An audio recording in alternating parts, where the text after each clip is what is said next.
Dave Price, welcome to the podcast. Great to have you. Always good to see you, my dear. Let's talk first about your favorite topic, before we get into climate change. I thought we'd really get to know you a little bit. How did you become a weatherman? It was kind of a long and winding road, wasn't it, Dave? So here's the real story. I always wanted to be a weatherman, and I was, working at PepsiCo in human resources, and I was in the middle of doing some big meeting and kicking it off. And someone after the meeting approached me and said, "You're kind of funny to be in human resources. You remind me of my brother." And I'm like, "Oh, what's your brother do?" "Well, my brother is an anchorman in a small town in Pennsylvania." And I said, "I have always wanted to be a weatherman." I said, "I would love to get together with your brother if he ever comes out here." And I was living in California. I was actually also morbidly obese at the time. I was about 90 pounds, 80 pounds heavier than I am now. I had started to lose weight. This guy comes out, and I tell him how badly I wanted to pursue a career as a weatherman. And he told me how difficult it was to work in a small market in television and how challenging a field it was. And I said, "You just keep me in mind. And if anything ever comes up, call me." That was that until about, 6 months later, and their weatherman quit. And he called me. And weeks later, I was working as a weatherman in Erie, Pennsylvania. That is so crazy. It's a crazy story. And to be able to pursue your dreams as an adult is a tremendous gift, and I love every minute of being a weather person, all sides of it. So what is it about it that you love so much, Dave? I think it's a couple of things. It employs the aspects of journalism, which you and I both have a passion for, which is telling a story, finding people and telling their story really more accurately, delivering important news, and then the challenge in predicting, the challenge of forecasting. And then the third pin of that is that this is a field, and I know we're going to talk more about it, which continues to have greater importance with each and every day. It's no longer just how do I dress the kids for school, and are we going to be able to go to the beach for the weekend? But am I going to be able to pursue my livelihood? Is the area where I live going to be safe? Is not only my community, my state, my country, but is the world headed down a path the wrong way, and that we may not someday be able to correct? Those are big issues, and I love being part of that dialogue. You're, of course, talking about climate change, which has increasingly and appropriately, and it's about time, started to take center stage in many of these conversations. Before we talk about how it's entered the dialogue really in all arenas and in weather forecasting, talk a little bit about this parasocial relationship that viewers form with you. A study by Bentley University found that weather forecasters in particular are the main driver of local news loyalty. And of course, sometimes I'll be talking to you and you'll be on the street and people will say, "Hi, Dave." And why do people feel so close to their weather person? Think about it. I mean, think about your own experience. You wake up in the morning, and what is one of the first things you do? You look out the window. You want to be able to plan your day. And it begins with that first check. You stand in an elevator. What are people talking about? They're talking about the weather. You go outside. What are people conversing with one another about on the streets? Often it's weather. There's an attachment, first of all, that everyone has, because this is one of those things that affects every single person every single day who steps outside of a building. That's a pretty big bunch of people. There's a natural curiosity about it because it's still mysterious. Remember, you reported the news, all right? You reported typically on I still do, Dave. I'm not dead yet. Go ahead. Oh, I guess you're not. You report the news. You report on what's happened. We're reporting on what we think may happen. And there's a mystery about that. There's a curiosity about that and a wonderment, which everyone has. And by the way, I do too. So I think there's where there's part of the connection. Number two, plain and simply, the news often is depressing, divisive. Weather is the one time in the newscast often when we kind of take a break. We stand down. We say the earth is still on its axis. The sun's going to set tonight. It's going to rise again tomorrow. Let's take a breather. And when the weather is not a serious subject to talk about, we can have a little fun. And I love that aspect as much as everything else. This relationship and obviously the loyalty that's pledged by viewers, I'm wondering if that's one of the reasons that it's taken weather people a long time to really talk about climate change. I feel like there's been a shift really pretty recently that it enters the conversation. What do you think about that assessment? Do you think there's something there? Here's Because what I it has think. been so politicized, Dave. Yeah, it has been. Here's what I think. When you see a train coming down the tracks and all you see is that little light and it's miles away, you say, oh, there's a train coming down the tracks. And as it grows closer, it becomes harder to ignore. As it's about to hit you, you start screaming. And I think that's what we're experiencing with the issue of climate change. Did you ever Number one. push to raise it though, Dave? Did you ever say, hey, we've got to talk about this, and news directors, or have you ever talked to your fellow, weather forecasters and they feel a little pressure like, don't talk about climate change because some people don't believe in it? No, I think years ago, as an industry, we weren't sure how to boil down all that science into chewable bits that people could understand and use, and would get people to start thinking about and talking about. Quite on the contrary now, though, if you look at what we've done here locally, there's been a tremendous investment in the science, in the presentation, even in the time we give weather, because not only do we realize it's important from the standpoint of science and journalism, but the audience is now demanding it. We can't ignore the bright light coming at us at high speed now. And that's what's happened. I mean, the science, yeah, go ahead. The science has pushed it up on the agenda. Well, I think the immediacy. I mean, you may disagree. I actually, Dave, hold on. I need my glasses. You have them. Actually, Dave. Wow. Sorry. Okay. Wait a second. So listen, do you think that's a relatively new phenomenon? I mean, people have been talking about climate change for a while. It's not like this is a recent discovery. And yes, it's gotten more and more dire, but it's interesting that it's taken a while for people, weather people, to actually say, hey, folks, this is real. And I've got to believe there has been some hesitancy on the part of some weather forecasts. Let me read this quote from this study. The author writes of weather people, they are incredibly aware of their popularity and they do not want to do things that will risk it. Why risk stepping into the role of being a science educator and presenting the facts if you know the facts are going to alienate over half of the people who have given you likes on your Facebook page? Ouch. Do you think that there are that many? Do you hear from climate deniers? Here, let me just tell you this.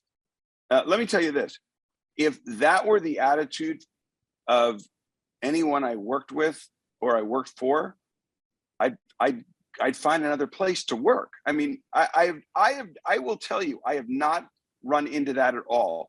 Early on in my career, there were points when there was a discussion of whether we devote the time to science lessons or whether we devote the time to forecasting. What was more important to our viewers? What was happening? When was the snow coming? When was the rain coming? Because there wasn't more time. what do we focus on? We don't need to jump into the political arguments. We're forecasters. I think that it has, the top's been blown off that. When did that happen, Dave? When do you think that happened? I think a lot of this began to really bubble up. I can't timestamp it, but I think from Katrina onward, we began to think of weather in a different way. Listen, I'm all for, and I love to make people laugh. I love to make people smile. And I do love, as I mentioned, the idea of just reminding people it's all going to be okay in that weather segment. But, these are very, very important issues and we can't ignore them. And so I think that is as much a part of being a weatherman now as anything else. And the drumbeat has just gotten louder. You can't look at what's happened with Katrina and hold on, I just want to pull up something. Yeah, you can't look at what's happened with Katrina, the number of extreme weather events, the facts and figures around climate and just turn the other way. You can't just do 2 minutes of song and dance and seltzer in your pants. It's time to focus on the science. $176 billion in damage from Katrina. I'm just looking at some of my notes. $136 billion of damage from Harvey, $98 billion from Maria, $77 billion from Sandy, $54 billion from Irma, Andrew, $50 billion. These are all in 2021 dollars. And if you look at all of these storms, and we can go down from Andrew to Ike to Ivan to Wilma, so many of these storms within the last 30 years. And that's how we first begin to look at climate. There's a very big difference between weather and climate. And by the way, there is another reason why I think maybe we were slower to get to it, because we're weather people. We look at the weekend, the 5-day, the 10-day, but climate is something very different. So, but it's interesting, Katie, I don't present climate so much as a scientist because I am not and don't pretend to be. I present climate as a citizen. This is my city, this is my state, this is my country, this is my world, this is where and what I'm going to leave to my children. So, but the data is overwhelming. And I think we have to look at what the causal factors of that are. I feel like you should do a multi-part series for WNBC on climate, because I do think it would reflect the concern and interest of the viewers. Do you hear from viewers asking about this more and more? Oh, without a doubt, we do. And we're committed to doing more with respect to climate. I mean, we are, just look at what we just went through with the remnants of Ida, the remnants of a storm rolling over our city. And when you have damage like that, and you're talking about 100-year and 500-year and 1,000-year storms, which are taking place with much, much greater frequency, it becomes a news story. It becomes a story which can top your news as much as it could be part of a weather segment. And we are committed to doing more on that. I was going to say, maybe I'm being cynical, but I sort of felt that weather and climate change started to come into greater focus because of Ida, because it was affecting a major media market. And it's, when it's far away, yes, it's important and interesting, but somehow, I don't know, maybe I was imagining it, but I thought climate change became much more front and center because New York was so affected. Is that no? I think it's cynical of you, because here's the thing: if you're living in Houston, if you were living in Galveston, if you were living in Florida, there were pockets, and in all these pockets, we're seeing these events. So it's more of water coming to a boil than a single flashpoint. I think we're seeing a lot more focus on these issues.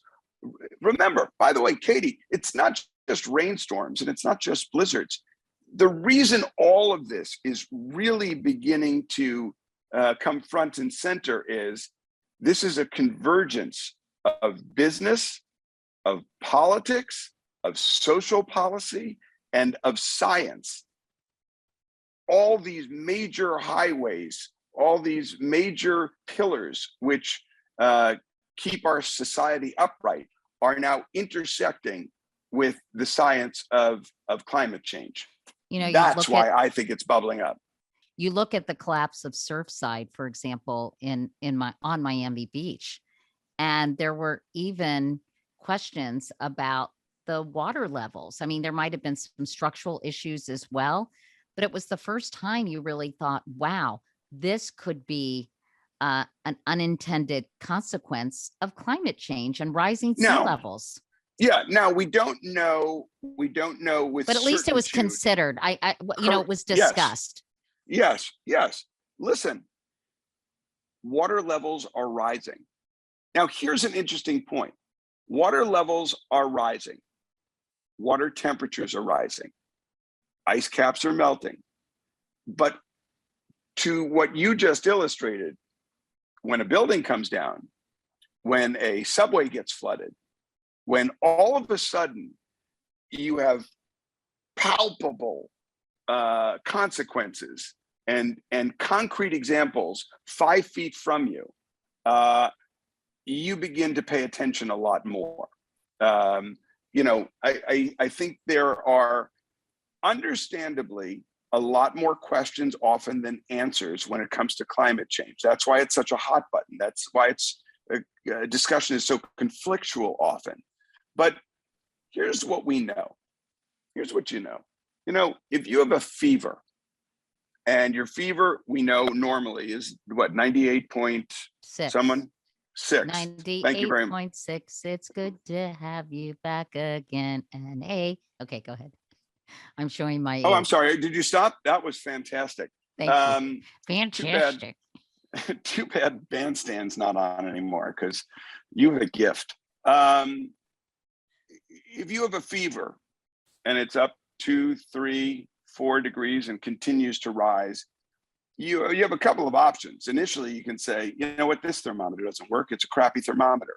And you can say it's going to go away in a few days. And you can say, I know why it's happening because I was outside in the cold, or I have an infection. You can try and doctor yourself. You can also go to the doctors and decide that they don't know what they're talking about. You don't want to listen to them. But if your temperature continues to go up, eventually you got to acknowledge something's wrong. What's driving it? And you have to begin to investigate it. And that's where we are with climate change. We've got to investigate this and figure out what we're doing to make our planet sick and how we arrest that. Do you feel like you have an ethical imperative to really dig down into this topic? I do. And I also feel like it is one of the reasons we don't dig down more as a public, as a group, is because it's hard to do this without being labeled a hypocrite. And let me tell you what I mean by that.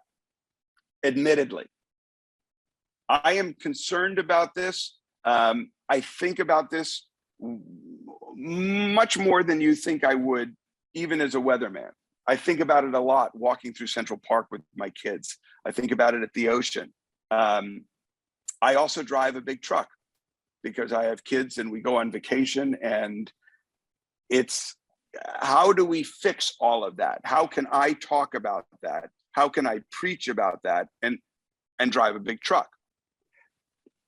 How do we justify it? I'm sitting in a room and talking to you on my computer, using another device to record my voice, with a lamp on, with the air conditioner on low, sucking energy out, not wearing natural fibers, and so on and so on. But I think affecting change doesn't necessarily need for all of us to begin with huge change. I think it can begin with incremental change. If I told you that GM was going to announce that they're going all electric by 2035, or that Ford was going to have 40 to 50% of its global cars electric in 2030, if I had had that conversation with you 10 years ago, you would have said, what the hell are you talking about? And in fact, do you remember that documentary, Dave, Who Killed the Electric Car? Yes, yes. But think about it now. Green, smart, environmentally sensitive is good business. There's been a shift. Now that we've realized we can make money doing this, it gains momentum. Early on, it becomes simply a slogan. And so it's hard to get people on board. And people were worried about the fossil fuel industry going away and people not being able to make money, and the economic impact of being environmentally friendly. Now what we're seeing is, we can make a boatload on this. There are new industries. There is new technology. And I think that's another reason we're seeing a shift. But I think we all should, each one of us should get over not talking about it because we're worried our friends are going to say, well, you don't drive electric, or you live in a big house, right? Or you don't true. take the bus.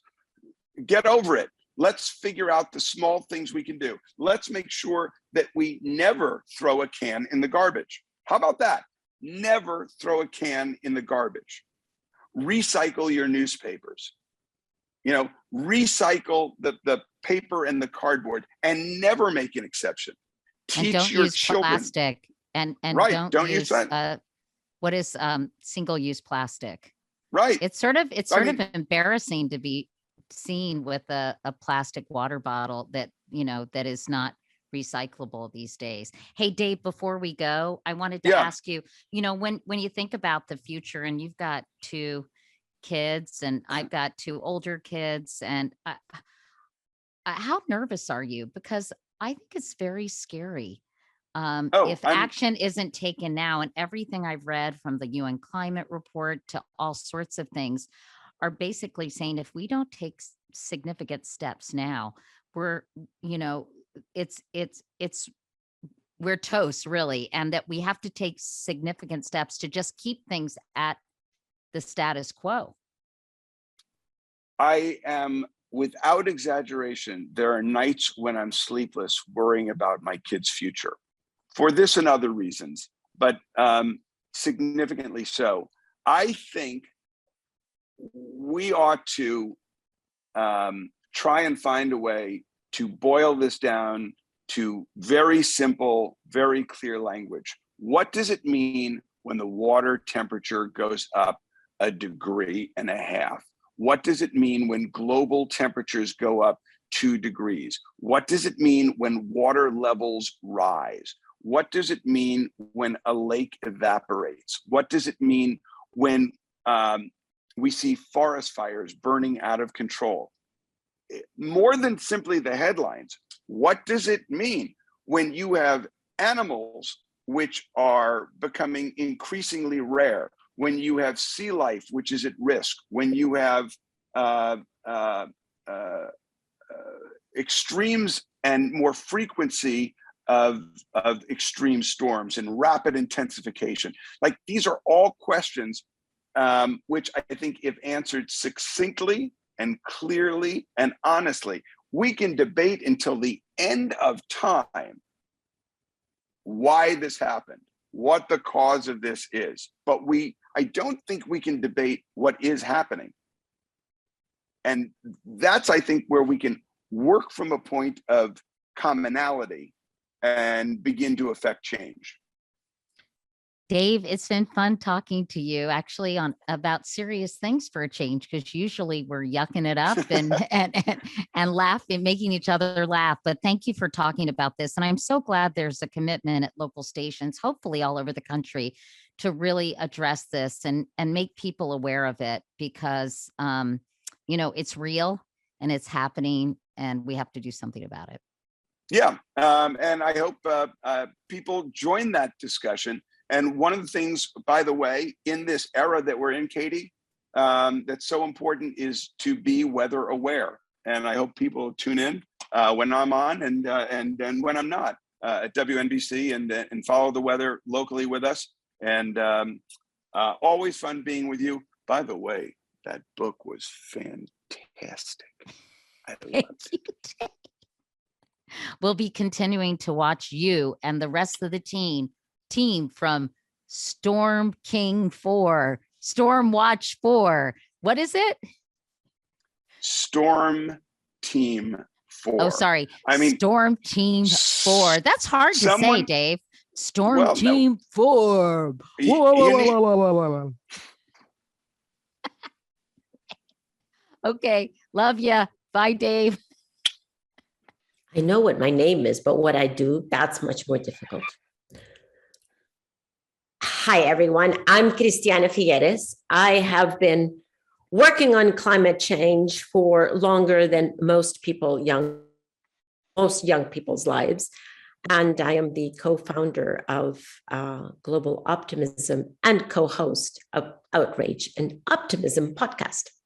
Hi, I'm Tom Rivett-Carnac. So I am a co-founder with Christiana of Global Optimism and also co-host the podcast. We do a whole range of things around trying to elevate what everybody else is doing to get us to the tipping point on climate, to deploy the solutions as quickly as we can to solve the problem. Tom and I worked together on, certainly at least in the last few years, in the lead up to the Paris Agreement, which is basically a global business plan or a global pathway toward decarbonization of the global economy by a particular deadline, which is 2050.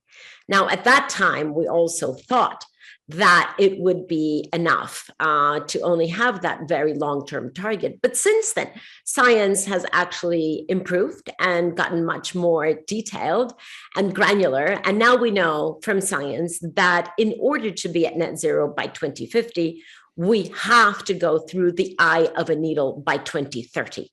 And by 2030, we have to be at 1/2 emissions from where they are today over the next 9 years. It's hard for us to realize this on a day-to-day basis, but we live at the most consequential time in human history. And actually, that's a lot for us to think about, right? If you try and really absorb the fact that we will have a bigger impact on the future of humanity and the future of all of life on Earth than any generation that has previously existed. And the reason for that is that we live at this moment where we have now entered what has brilliantly been called the Anthropocene, right? The biggest impact on the biosphere, on the weather system, is what we're doing. And as a result of that, we've reached the moment where we have to now embrace this moment of responsibility and make a conscious choice to create a future that is livable, that is thriving, that is fairer, that brings everybody forward together and protects this precious jewel, this 1 in a billion planet that we live on. Now, in that moment, think about what the future will look like, right? In September of 2015, the United Nations adopted 17 Sustainable Development Goals, also with a time date of 2030. Now, everyone knows that those 17 goals have to be achieved, and it is the only way to actually improve the quality of our life on this planet. However, there is one of those Sustainable Development Goals that has an embedded alarm clock, and that is climate change. Because we now know from science that 2030 represents a dramatic crossroads in the evolution of human history on this planet. Either we will be able to halve our emissions by 2030 or not. And if we do, we will be able to open the door to a much better world than the one that we have now. If we're not able to cut our emissions by if we're not able to cut our current emissions by 50% by 2030, we are actually condemning our children, grandchildren, and many generations after that to a world of constant and increasing destruction and human misery. So we've left dealing with the climate crisis so late that we now have no more chances to miss another deadline. And the report that came out last year from the Intergovernmental Panel on Climate Change was extremely clear that if we go beyond the point of 2 degrees, if we go beyond the point of 1.5 degrees, then we will be in a situation where enormous impacts will be visited not only upon the human population, but also upon biodiversity, the incredibly painful loss of biodiversity and the loss of livelihoods, terrible impacts, economic impacts on cities, people all around the world focused on the most vulnerable most of all. Now, in order to get through that narrow gate, we need to reduce emissions by fully 50% by 2030. There's no way we can possibly avoid that reduction because it's about the cumulative stock of emissions in the atmosphere. Once we've done that halving, we then need to get our emissions to net zero as quickly as possible, and certainly well before the middle of the century. So those are the 2 gates we need to pass through: halving emissions by 2030 and net zero before the middle of the century. And it's worth pointing out that just a couple of weeks ago, the UN came out with the scorekeeping report to say, well, are we on track to make this reduction of 50% by 2030? And what they concluded was that actually our emissions are set to rise by 14% by 2030, rather than reduce by 50%. That would take us on a 3-degree trajectory. Now, if you look at the impacts we're already experiencing in California, in Australia, in Siberia, in Greece, in Spain, on, as a result of the 1 degree of warming we've already had, you only have to sort of do a small jump to think about what that would look like at 3 degrees. So we are at the final hour where we can do something about this. And it is imperative that we bring that curve down. And that's a big gap, right? From 14-degree rise to a 50%, from a 14% rise to a 50% reduction. Study after study shows that our approach, our mental attitude, the way we step into or step up to any challenges, fundamentally affects our degree or probability of success at dealing with that challenge. Now, if we understand that the challenge of the climate crisis is one that we frankly cannot afford to fail on, then we understand how important it is to, on the one hand, recognize the depth of the pain, the grief, the sorrow, frankly, the anger that many of us, especially young people, feel at the fact that we have delayed responses to climate change for such a long time. And at the same time, while we have our boots deeply into that grief, it is also very important to raise our eyes toward the solutions and what can we do to contribute to those solutions. If we only stay in our muddy boots of grief, we contribute nothing. And it's almost a self-fulfilling prophecy. We will then not be able to step up to the challenge. So while we cannot deny the pain or the reality that science is putting before our eyes, we also have to be able to pull ourselves up out of that pain and step into the power that that can give us. For me, the 2 basic concepts that are important are urgency and agency. Urgency because we can no longer delay. This is it. This is the decisive decade, coupled with agency. This is the decisive decade during which each one of us has to contribute. And it is only in exercising that agency, in actually engaging constructively within whatever level of influence we have, that we will be able to raise ourselves over the grief and the sorrow that we all understandably feel and contribute to the solution collectively. I think we first have to realize that there's nothing that we can do to change something that we do not understand. And so the very first step is to measure our carbon footprint. And that's easily done. There are many different carbon calculators out there. Miss Google knows of all of them and will list them for you. So all you have to do is choose any organization that you trust and do a carbon calculator for yourself, for your family, for your school, for your city, for whoever you have the data for. That is the starting point from which you then, without blaming yourself or your city or your country or anyone else, because we all start from wherever we are. We just accept that at face value and say, right, from where we are now, what can we do? What can I do? What can my neighbors do? What can everyone do? And that is the starting point. And then, Tom? Well, so the 10 actions that we set out in the future we choose can really be divided into 3 different subcategories. And we sort of think that this is relevant for anyone who's trying to deal with the climate crisis and play their part. The first is actually about how we show up as individuals at this moment. It's all too easy to feel like this is impossible, to feel depressed. And those feelings are entirely rational, actually, and understandable given the scale of what we're facing. But what we say is that showing up with a kind of gritty, determined, stubborn optimism will give you a sense of momentum and determination to do more, to remain focused on the fact that it is within our power to turn this around.